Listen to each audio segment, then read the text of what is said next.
नमस्कार, मैं शालिनी और आप देख रहे हैं प्रयाग खबर। आई बढ़ते हैं आज की बड़ी खबर की ओर। रामभद्राचार्य बोले, प्रेमानंद पर कोई अभद्र टिप्पणी नहीं की, मिलेंगे तो गले लगाऊंगा। वह मेरे बालक के समान सनातन धर्म पर हमले हो रहे।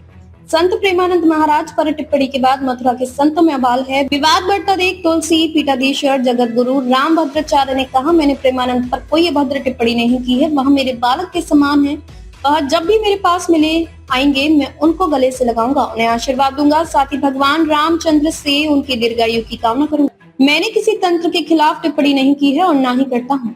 मैं आचार्य होने के नाते सबको यह कहता हूँ कि संस्कृत पढ़ना चाहिए। चोला पहनकर जो लोग कथा कहते हैं उनको कुछ आता जाता नहीं है, उनको पढ़ना सीखना चाहिए। इससे पहले रामभद्राचार्य के उत्तराधिकारी आचार्य रामचंद्र दास ने भी सफाई दी है। उन्होंने कहा था, जगत गुरु सबके गुरु होते हैं, सारी प्रजा उनके पुत्र के समान होती है। जगत गुरु की बातों को इस तरह से प्रस्तुत नहीं किया जाना चाहिए। प्रेमानंद जी से गुरुदेव को किसी प्रकार की ईर्ष्या नहीं। प्रेमानंद महाराज या बाकी कथावाचक पिछले काफी समय से मंच से तमाम तरह की बातें बोल रहे थे, कभी बच्चियों के बारे में, कभी माताओं के बारे में। इससे लेकर मीडिया में डिबेट चल रही थी। इसी बात को लेकर जगत गुरु रामभद्राचार्य के मन में पीड़ा थी। अब विस्तार से पढ़िए विवाद की पूरी कहानी। अगर प्रेमानंद महाराज में चमत्कार है तो वे उनके सामने एक अक्षर संस्कृत का बोलकर दिखाएं।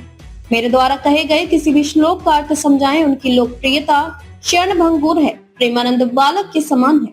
तुलसी पीठाधीश्वर पद्म विभूषण जगत गुरु रामभद्राचार्य महाराज ने ये बातें एक इंटरव्यू में कही थी, जो सोशल मीडिया पर वायरल है। इस बयान पर ब्रज के साधु संतों में नाराजगी है। रामभद्राचार्य ने कहा, मैंने अपने उत्तराधिकारी रामचंद्र दास को भी कई बार इस बात को लेकर कहा हूँ कि संस्कृत सबको पढ़नी चाहिए। संस्कृत भाषा भारत की है। मैंने कभी चमत्कार को नमस्कार नहीं किया।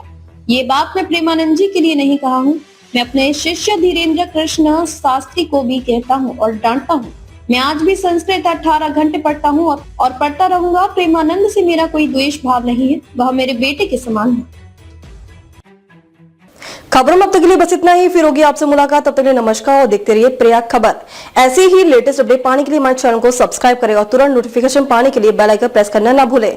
यदि आप हमें फेसबुक या इंस्टाग्राम के माध्यम से देख रहे हैं तो हमारे पेज को फॉलो जरूर करें। धन्यवाद।